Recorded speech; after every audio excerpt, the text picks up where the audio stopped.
안녕하세요, 김쌤입니다. 오늘은 자신의 연인과 자신의 친구가 소위 눈이 맞게 되는 그런 상황이 어째서 발생하는지 팩트체크 해보겠습니다. 과거에 국내에서 열풍을 일으키며 굉장히 유명했던 한 노래가 있습니다. 가사를 보면 자신이 믿고 있었던 친구와 자신의 여자친구를 소개해주고 셋이 함께 잘 어울리다가 어느 날 여자친구와 심하게 다툰 이후에 자신의 친구와 여자친구가 슬슬 자신을 피합니다.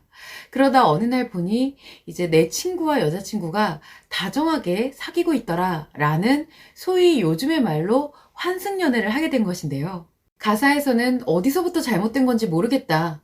친구와 여자친구를 소개시켜준 만남 자체가 잘못되었다 라고 하는데 사실상 이 노래에서 문제의 핵심은 이미 가사에 나와 있습니다. 바로 심하게 다툰 그날이 문제가 되었던 것인데요. 여자친구와 자신의 친구는 처음 만났을 때부터 사랑에 빠진 것이 아닙니다. 즉, 그 둘이 운명적인 인연이어서 그런 결과가 나타난 것이 아니라 정해진 수순을 따른 것이라고 볼 수가 있습니다. 이것은 가사일 뿐이기는 하지만 현실에서도 비일비재하게 나타나는 현상들이니만큼 한번 그 수순을 살펴볼 필요가 있습니다. 먼저 남성의 경우 아무리 친구의 여자친구라고 하더라도 그 상대를 성정보로 인식합니다. 물론 그렇다고 의식적으로 친구를 무시하고 그 여성을 넘보게 되는 것은 아닙니다. 물론 심리가 심각하게 무너진 남성의 경우에는 첫 만남부터 그럴 수 있지만 대체로 건강한 마음의 남성은 그 여성이 친구의 여자친구라는 것을 존중합니다. 그러나 그렇다고 해도 이 성마음이 움직이는 것은 어쩔 수가 없습니다. 그래서 함께 어울리게 되면 괜히 그냥 기분이 좋아집니다.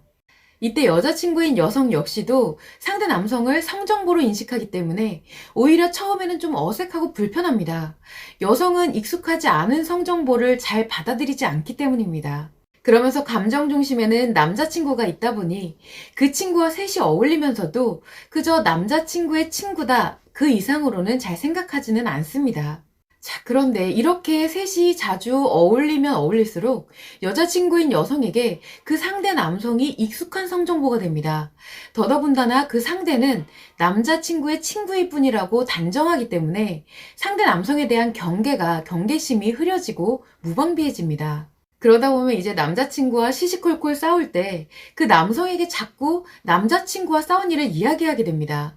이때 여성은 자신이 상처받은 일에 대해서 자꾸 상대에게 상처 표현을 하게 되는데 놀랍게도 남성은 이렇게 여성이 상처 표현을 하면 성이 움직입니다. 그래서 본인도 모르게 자꾸 위로해 주려고 하고 자신이 어떻게든 해결해 주려고 하고 싶어 합니다.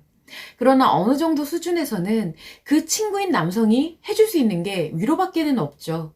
그 이상을 넘어가면 자신의 친구를 무시하는 게 되어버리니까요. 그때 친구인 그 남성으로부터 자꾸 위로를 받게 되면 여자친구인 여성에게도 상대에 대한 성이 움직입니다. 그래서 여러분은 여성의 상처 표현과 이에 대한 이성의 위로가 성의 작용이라는 것을 알아야 합니다. 그러니 이러한 상처 표현과 위로가 반복되면 어떻게 될까요?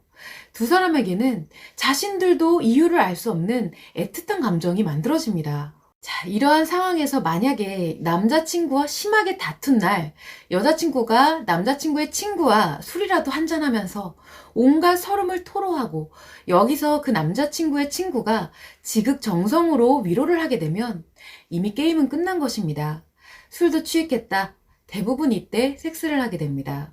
그러면 여러분은 아마 본 남자친구가 불쌍하다. 어디 무서워서 친구랑 여자친구 만나게 하겠냐라고 생각을 할 텐데요. 그게 또 그렇지가 않습니다.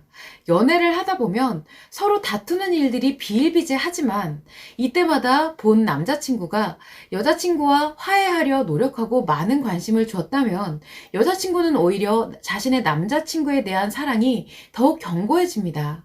그러나 대체로 자신의 여자친구가 상처를 받든 말든 이것을 위로해주거나 화해하는 것이 피곤하다고 여기고 방치하는 경우에 이런 현상이 발생하게 되는 것입니다. 즉, 틈을 내어주는 것이죠. 그만큼 속마음의 작용은 의식으로 통제가 되는 영역이 아닙니다. 그래서 속마음이 작용하는 원리와 마음이 작용하는 원리, 그리고 속마음이 마음에 미치는 영향 등에 대해서 본질적으로 알지 못하면 차마 상상도 할 수 없었던 드라마틱한 일들이 자신에게 벌어지게 됩니다. 반대로 본질을 알면 충분히 문제 상황을 미연에 방지할 수 있고 나 자신도 보호할 수 있으며 드라마틱한 이 상황이 나쁜 쪽이 아니라 아름답고 행복한 쪽으로 이뤄질 수 있다는 것을 유념하시면 좋을 것 같습니다.